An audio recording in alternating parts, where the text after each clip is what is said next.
The Stoic philosophy, rooted in the teachings of thinkers like Zeno of Citium, Epictetus, Seneca, and Marcus Aurelius, emphasized self-discipline, rational thought, and living in harmony with nature.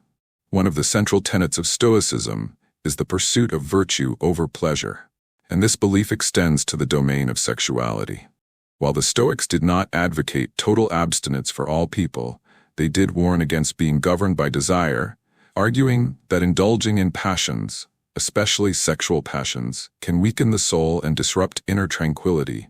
The idea that the more you don't have sex, the less you want it, aligns with the Stoic concept of apatheia, a state of being undisturbed by passions.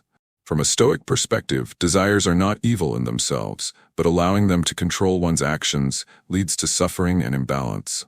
Sex, when sought out of compulsion or hedonistic motives, becomes a distraction from the philosophical life. Therefore, Stoics believed that by refraining from sex, one could retrain the mind and body to not crave it, ultimately achieving greater self-mastery. Epictetus, a former slave-turned-philosopher, taught that the key to freedom is not satisfying every urge but rising above them. He stressed that people often become enslaved to their desires, particularly sexual ones, which can cloud judgment and lead to poor decisions. By abstaining, the Stoic gains control over his inner world. Over time, with continued abstinence, the physical and emotional cravings lessen, much like any habit that is no longer fed. The mind adapts, and the former intensity of desire fades.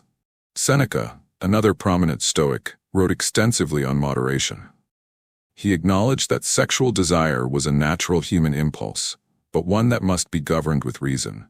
If indulged too frequently or without discipline, it could turn into a dominating force, reducing a person's ability to live virtuously. For Seneca, withdrawing from sex or moderating it strictly was not about repression, but about redirecting energy toward more meaningful pursuits. As the desire diminishes through lack of attention, it no longer disturbs the peace of mind essential for a good life. Marcus Aurelius, the Roman emperor and Stoic writer, echoed this in his Meditations. Though not explicit in discussing sexual abstinence, he regularly reminded himself to resist being ruled by pleasure. He regarded the body and its urges as temporary and unworthy of ruling a rational mind. His reflections show a clear preference for discipline over indulgence, suggesting that the fading of desire through lack of use could help one live a more focused and purposeful life. In modern terms, this idea can also be explained by neuroplasticity, the brain's ability to adapt based on behavior. The less one engages in a particular act, the weaker the neural pathways become, making the urge less intense over time. While the Stoics lacked the neuroscience to explain it this way, they understood from experience and introspection that abstaining leads to diminished craving. Their teachings remain relevant to anyone seeking clarity, discipline, and peace of mind in a world that often glorifies excess.